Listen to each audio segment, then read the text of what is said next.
என் அன்பான பிள்ளைகளே, நாளை சாம்பல் புதன். இது ஒரு சாதாரண நாள் அல்ல. இது மனந்திரும்பும் நாள். இது உன் இதயத்தை எனக்கு திருப்பிக் கொடுக்கும் நாள். சாம்பல் என்பது உன் பலவீனத்தை நினைவூட்டுகிறது. நீ மண்ணாயிருக்கிறாய், மண்ணுக்கே திரும்புவாய் என்று என் வார்த்தை சொல்கிறது. அது உன்னை பயமுறுத்துவதற்கல்ல, விழிப்பூட்டுவதற்காக. நான் உன்னை குற்றம் சொல்ல வரவில்லை.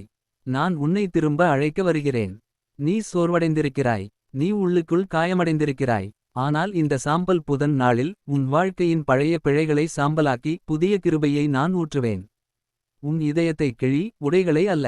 வெளியில் காட்டும் மதப்பண்பு வேண்டாம். உள்ளத்தில் உண்மையான மனந்திரும்புதல் வேண்டும். உன் கண்ணீரை நான் காண்கிறேன். உன் மறைந்த பாவங்களையும் நான் அறிவேன். ஆனால் நான் தண்டிக்க அல்ல, மன்னிக்க வந்திருக்கிறேன்.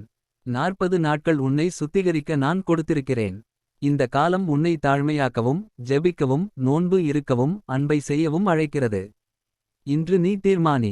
பழைய கோபம் சாம்பலாகட்டும். பழைய குற்ற உணர்வு சாம்பலாகட்டும். பழைய துன்ப நினைவுகள் சாம்பலாகட்டும். அந்த சாம்பலிலிருந்து நான் புதிய வாழ்க்கையை எழுப்புவேன். நீ உன் இதயத்தை திறந்தால் நான் உன் வீட்டில் சமாதானத்தை நிரப்புவேன். நான் உன் குடும்பத்தில் அன்பை பெருக்குவேன். நான் உன் ஆன்மாவிற்கு புதிய ஆரம்பம் தருவேன். இந்த சாம்பல் புதன் உன் வாழ்க்கையின் திருப்புமுனையாக இருக்கட்டும். பாவத்தின் சாம்பலில் இருந்து கிருபையின் ஒளி உதிக்கட்டும். என் பிள்ளையே, நாளை நீ சாம்பலை ஏற்கும்போது நினைவு கொள். நீ மண்ணாக இருந்தாலும் என் கிருபையால் விலையுயர்ந்தவனாக இருக்கிறாய். ஆமேன்.